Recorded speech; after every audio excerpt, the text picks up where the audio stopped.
is now 4 AM. Maghahanap na kami ng pwedeng tumulong sa akin para maging isang fisherman ako for today. So guys, sobrang dilim. So nagdala talaga ako ng ilaw. Prepared tayo. Wow! Parang Star Wars. Ready talaga ako ng mga ilaw. Kasi alam ko, nagsisimula sa madaling araw pa lang ang pangingisda. Morning! Wow, parang akong kandidato, no? Kamusta naman kayo? Malapit na tayo sa beach. Tingnan mo, buhangin na to. Okay guys, so nakita ko na may boat na dito. Isa sa mga bahay. Mamimili tayo at magpapatimpla tayo ng kape. Kung sino magtitimpla sa atin ng kape, yun ang ating pipiliin. Meron dalawang bahay na malapit sa dagat. Ito or ayun, napipili ng puso kung magpatimpla doon kung bibigyan nila tayo. Tara. Tao po! Hello po, sir. Pwede po ba akong magpatimpla ng kape? Sige po. Talaga? Opo. Papapasukin niyo ba ako, kuya? Okay sige na po po. ba? Sige po, pasok po. Sige po. Sa aming palasyo. Yes! Hello! Ito po ang bahay namin. Bukas po to? So paano po pag umuulan, kuya? Ayos naman po dahil ito po, yan lang po ang aming bubong. Ano po pangalan niyo, sir? Elmer po. Sir, kaya po ako nagpunta talaga dito. Naghahanap actually ako ng pwede magturo sa akin sa pangingisda. Nangingisda po ba kayo? Opo. Oh? Nangingisda po lang ang aking hanap buhay. Gaano po kayo katagal na isang fisherman po? 25 po. 25 years? Opo. Wow! 6 ng anak ko. Sir, okay lang po ba itanong? Magkano po ba ang kinikita niyo sa isang araw? Hindi po parehas. Mayroon 100, 50. Doon. May naawa sa amin nga nagpapadala ng palakaya. Ngayon po ang... Ano po yung palakaya? Yung panghanap buhay po sa isda. Ay, yung dito. boat? Oo, yung maliit. Ngayon po, kumita naman ng 1,000, ay hatiin sa may-ari pong kalahati. Ang kalahati amin. Ay ngayon, ay lilima kami, tag-100. 5 po kayong magkakasama po na nagtutulong-tulong para makapagkuha ng mga isda. Opo. Kambili lang po ng bigas. Ngayon. Ano po yung kuryente po dito? Wala pong kuryente. Wala po kami kuryente. Ano po pangarap niyo, sir? Ang pangarap ko po, makaalwan, makasarili ng panghanap buhay. Yun lang po. Makakuha ng sarili mong bangka. Opo. Magkano po ba isang bangka kung ganyan? Kung gayaan, sa estimate ko lang, may 100. 100,000 yung ganyan? Opo. Wow. Kasama na po yung lambat, makina. Lahat na po. Opo, lahat na po. Yun para solo talaga, no? Opo, mas masarap nga yan eh. Sana ka, 25 years kami nagbuhay. 25 years? Grabe ka. Yung bagyong Kristen, Apa. andito lang kami lahat. Eh, saan po kayo inabot? Ang barko, nandyan ang barko. So, nandiyan na po yung tubig? Ang tubig, pasok dito. Pasok na. Pasok na. Puro basura na yan. Andiyan kami lahat dyan sa kwarto.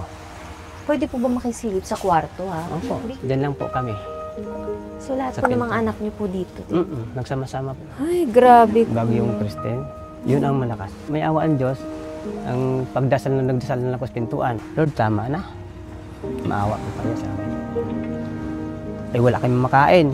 Ang ginawa ko, pumunta ko sa labas, palangoy doon. Malalim yan doon. Lumangoy ka po? Opo. Eh, malakas ang agos po. Ang tinatakutan ko po, yung kuryente. Siyempre, mga saksakan na sa baba. Grabe ka. Sir, kayo po talaga yung, ewan ko, kasi nakita ko po yung bahay niyo, katabi mismo ng dagat. Baka pinagtagpo talaga tayo, sir. Ang tingin mo. Salamat. Sir, pakapihin mo na ako, tapos tara na, turuan niyo na po ako. Ano pong oras ang dapat pong lumalabas? Kahit anong oras po. Katulad ng gayan, kalma. Ang alis namin, madaling araw. Tara, sir, para makaano na tayo. Ang gagawin natin is tuturuan tayo ni Sir Elmer para mangisda. May kasama ka po ba, sir? Ano po, ang bangka po, ang lambat ay tinaas po. Kaya na tayo. Tara. Grabe yung kwento niya. Guys, mga basura natin, itapon natin sa tamang lugar. Kasi nasisira yung dagat natin. Sakay na po ako? O, sige po. Ay, sorry po, Kaya? sir. Kaya? Kaya. No, basa ka. Dito na ako. Sobrang ganda, oh. Fisherman for a day. Ayan na. Oo, mandaraga talaga ako, kuya. Hindi nyo lang alam. Ang presko dito, grabe. Ilan po kayo lahat? 9? Eh, baka mabangga na ako, ha. Sabihan nyo ako, kunin nyo po sa akin, sir, ha. Tulungan mo. Ah, sa'yo po to. Po gumawa naman ni Bella na to? Gawag. Ang galing! Kuya, hindi ko alam saan tayo eh. Feeling ko marami isda sa kanan. Kuya, ang ganda ng ano nyo. Araw-araw yan yung nakikita nyo, yung view. Oo, araw-araw. Baka mabangga, baka mapreno. Asan ang preno mo? Lika! May preno ba to? Wala. Niloloko mo ko ha. Close na talaga kami ni Kuya Elmer. Niloloko na niya ako. Ay, pwede pala yan eh. Pinahirapan mo ko. Ang kalma, makikita mo yung isda na tumatalon-talon. Makikita mo yan. May nahuli na po kayong pating? Wala pa. Ano po yung paborito niyong ulam? Ano Sa po akin, sa'yo? minuto lang. Minudo? Ganda. Kita niyo pa yung mga bundok ko. Meron din pong araw na wala kayong huli. Meron. Ano po nagbibigay sa'yo ng inspirasyon para Sa magtrabaho? mga anak ko po. Pamilya. Mahirap po pa ang pangingisda. Depende po. Talagang bunggang isda, masarap. Maaluwan. Dahil saglit lang, magkapira ka na agad. Opo. So katulad na yun, ilang buwan na, kahit ng kayod kami, kikita lang ng 300. Ng 300, papartiin pa sa 5 tao. Isang araw nga, 100 kilo. Yun, nilugaw na lang. Bawal nalagyan ng bagoong, kamatis. Sabi ko, Han, ang asawa ko, Han, magsalo-salo na lang tayo. Basta may magkaroon ng laman at tiyan. Pag walang-wala, nanghingi kami sa aming amo, ng kuya. Binibigyan naman po kayo. Nagpakapal na nga ang mukha ko. Aba, ikong tagugutomin na Oh, pamilya syempre ko. kuya, importante pagkain, no? Sabi ko nga, Han, manghingi na lang ko sa kapitbahay. Kontra matutulog kayo, walang kain. Pakapal na lang mukha ko. Yun, nanghingi ko. Nawa naman yan. Kahit kakainin na lang niya, binibigay sa amin. Talaga, si Seth? Kakainin na lang niya. Balita ko, napakabait po niyo, ah. Kabalik na. Namibigay po kayo ng pagkain po kay Sir Elmer. Binibigyan niyo ko. Magkait bahay po kayo. Nasa kanto lang. Sir, baka wala tayong mahuli, ah. Hanap tayo. Oo, hanap. Ano yun? Hanap tayo ng isda. Hanap tayo isda. Dito, wala nang isda. Kami malaki na lugi dito. Kaya kami nagpipilit lumabas. Pag nakahuli ng kaunting isda, may pagkain na. Dati maraming isda dito. Ngayon po, kaunti na lang. Mag-aharap po tayo ngayon kung may makikita. Gaano po kayo katagal na nangingisda po? Edad ako benching ko ng isda na. 20. Ay ngayon 66 na ako. 41 years! Wala na ako. Ay! Ano yun, kuya? Pag iba ang galaw ng tubig, isda yun. Hala, puro alon lang nakikita ko. Ibang alon, pagkaya ng alon. Pag ganun. Oo. Mano-mano nyo po hinahanap. Oo. Ano po yan? Nakikita ko yung sa TV sa Big Brother siya. Ah, Pinoy Big Brother. Masaya kayo. Oh, nanonood si Sir ng Pinoy Big Brother. Napakasayo nyo daw. Napakalaro ninyo. Dati, paglalaka namin dito, puro isda yan. Oo, Oo. wala na. Kaya napakayal po ng aming buhay dito.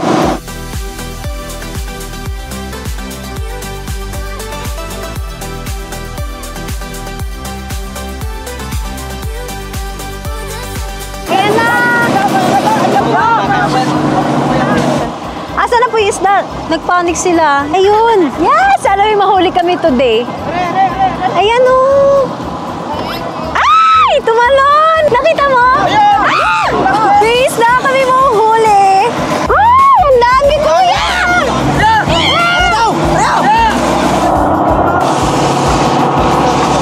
Kaya nga, galing! Uy! Ang dami! Ganon pala, iniikot-ikot nila yung lambat. Kala ko hagis, tas antay. Ang astig. First time ko to ma-experience. Oh, panis. Grabe, oh. Ang bilis ni kuya. Kuya, tatalong ka? Wow. Hindi ko alam ano may tutulong ko dito. Para wala akong kwenta. Ngayon lang ako nakakita ng ganito. Grabe. Tinanggal daw ni Kuya Elmer yung sabit na lambat. Kuya, kailangan nyo ba ako? Hindi. Kuya, hinahatak lang siya? Kaya pala palong-palo yung muscle mo, kuya. Ang lakas ko na yun, ah. Grabe. Bumaba ulit si Kuya Elmer kasi may sabit yung ilalim, so hindi siya mahila. May huli kaya tayo? Sana. May uwi tayo. Mabasa. Okay lang yan, mabasa. Heavy? Oo, Day. Mabigat talaga. Sobra. Ito na workout ko. Ah! Grabe to. Kalma pa to. Pag may alon, mas mahirap po, no? Gagawin sa iyo eh. Hagawin sa'yo ng alon. Yan na, yan na, yan na. Yan ang bulsa. Wala. Wala. Ha? Wala. Ha? Nawala. Totoo? Malalaki yun eh. Kahit isa wala? Oo, wala. Ah, Hirap hilahin. kuya, wala! Lalaki na wala. Kuya! Uwi tayo, iiyak na lang. Iyak na lang daw. Wala, ma'am. Wala! Tira ang lambat. Sira yata yung lambat. Marami yung butas. Oo, pero... Grabe! Halos 2 oras nilang inahagis at hinihina paangat yung lambat. Wala silang kasiguraduhan kung may mahuhuli sila o wala. Pero nakakangiti pa rin sila kahit napakahirap ang pinagdadaanan nila. Kuya, nalungkot ako. Wala man lang tayo nahuli. Paano yun? Akala ko sinacharot mo ko kanina nung inaangat, sabi niyo walang huli. Sira ang lambat natin. Ah, so nakatakas po yung isda dahil sa butas? Dahil sa butas. Uwi tayo ng walang-wala. Kahit pang ulaman lang. Oh, hindi, malungkot tayo. Wala tayong nahuhuli. Tapos yung tumutulong po talaga sa inyo, yung talagang nalalapitan. Ang nalalapitan ko si Kuya Bitoy. Si Kuya Bito, yung si- nagdadrive po kanina. Ang may-ari ng Palakaya. Siya po talagang tutulong, lalapit ko sa Ano, kanya. paano po? Sabi ko nga, wala kang pansaing. Nagbibigay sa amin ng tag-1 kilo at ulam. Nangungutang siya, pambibigay sa amin ng Uutang sardina. siya para ibigay sa inyo. Nangungutang ng sardinas. Bait din yan si Kuya Bitoy, no? Matulungin niya. Matulungin. Yung kakainin niya, ibibigay pa niya sa inyo. Ibibigay. Kahit wala siya makain, okay lang. Okay lang sa kanya. Grabe din Ang po. pangkatwiran niya, nakatulong sa kapwa. Yun. Eh, paano yun? Pag wala si Kuya Bitoy, sino pa po nalalapitan niya po? Yung asawa ko ang pupunta doon at manghingi ng tulong. Saan po? Sa Agap Partiles po. Yung Agap Partiles ang madalas namin malapitan at tumutulong sa amin. Kung mayroon man na emergency sa amin, tumatawag kami at nanghingi kami ng tulong, nagbibigay po naman. Kailan po yan? Paman, tumutulong po sa amin, Agap Partiles po. Wow! Wala kayong makain. Nga wala kaming pambigas. Ang ginawa ko naman, kumuha ko ng sako at nangangalakal po. Buong araw po, nangangalakal ko, 50 pesos lang po ang kinita. Hindi po din natin sigurado kung magkano yung kikitain, kung sapat ba para sa ulam, kung meron bang kikitain. Kasi may mga araw din po, di ba nagkwento niyo po sa amin, na wala talagang kita, na wala talagang... Ito po, katulad ngayon, wala. Magsasakay kami sa laot. Magsasakay, hulog ulit. Minsan makatatlong hulog kami. Ha? Wala rin. 3 hulog na ganyan ka? Ganito po. Wow! 3 hulog. Pero nangyari, wala rin. Uuwi ka man maghapon, walang dalang isda. Lungkot kuya. Sobrang init pa. Pagod ng tao.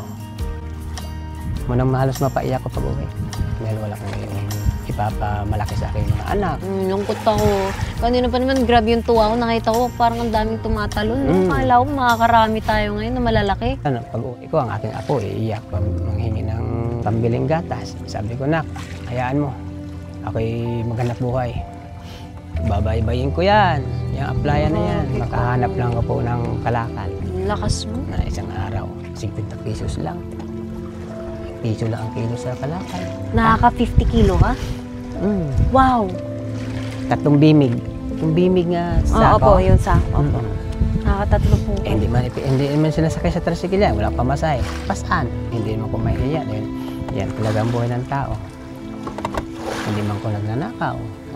Abay, katahiya ako. Kuya, basta nagtatrabaho tayo ng marangal, dapat maging proud talaga tayo. Galing kuya, idol. Idol kita. Yan talaga ang ating buwan. Saan tayo bibili ng isda? Wala mo tayong pambili. Meron kuya. Uutang tayo kay Kuya Bitoy. Balik na tayo, wala tayong ulam eh. Uwi na tayo. Dito ba nilalagay yung mga huli, kuya? Pag meron? Ay. Nga. Pakita natin. Kita namin. Walang huli. Okay lang po bang umutang? Gusto ko po namin sardinas para makakain tayo sardinas. Ako, wala akong problema. Wow! Pag walang huli, sardinas talaga. Sardinas, Sardinas tayo today. Kumain din.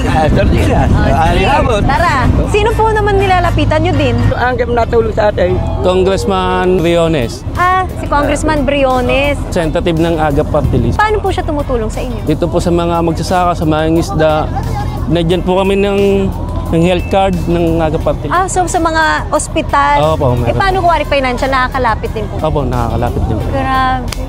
At least, di ba, meron din tumutulong sa mga nangyayari. Lalo Wala tayong mapapakitang isda. kayo ang isda. Ako isda. Oh. Kawayan mo, kaway, ganun.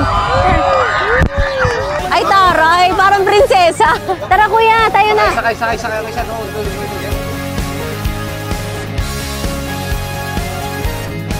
Oh, ikaw bida kuya. Dalawa tayo.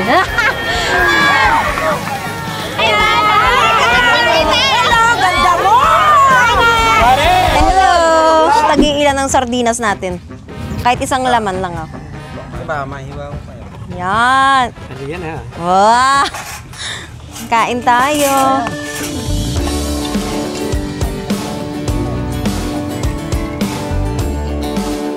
Mas masaya na yung ako. Iyo? Wala kang iyo. O, hatiin natin yung ating kapatid. Pero wala naman. Kain! Mahilig sa maanghang, kuya. Baka may kakain yan, baka ako'y paiyak.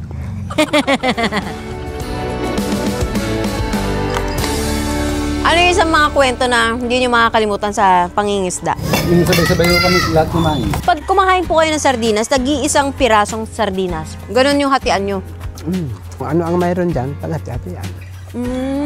Anong mga paboritong ulam nyo? Ano? Sinaing, tulingan. Ikaw, kuya. Gulyasan. Ang sarap yun. Pampano po, Ay, pamprito. favorite ko rin yan. Dulong po. Pusit. Tulingan. Gulyasan. Yan.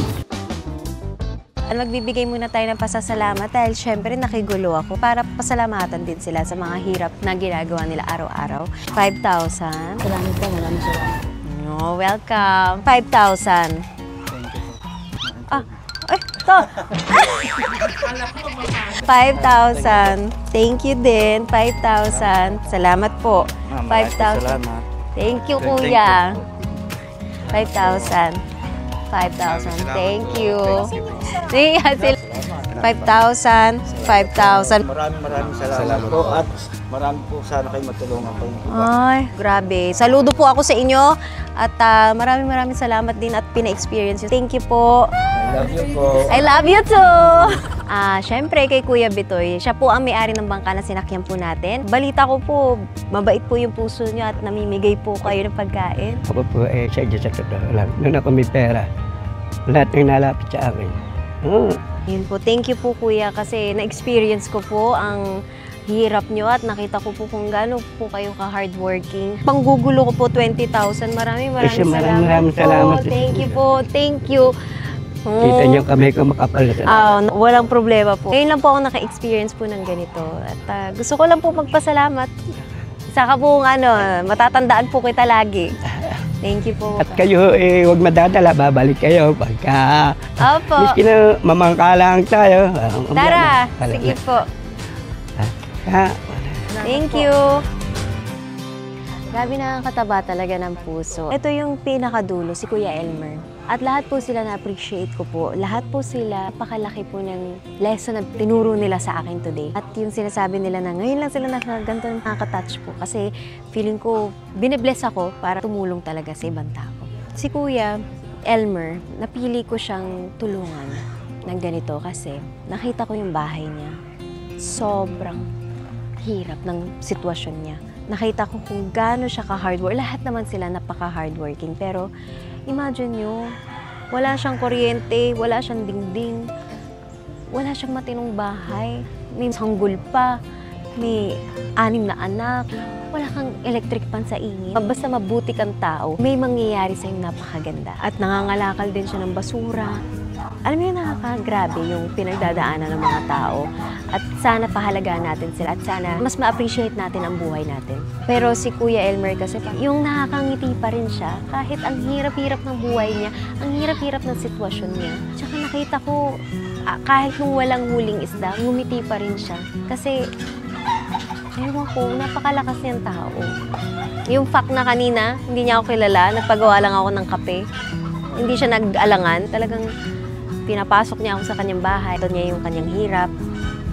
At saka yung akin talaga is yung bahay. Wala siyang bahay. Naiisip ko talaga yung 6 niyang anak. Tapos may sanggol pa siya na 4 months old na nakatira doon.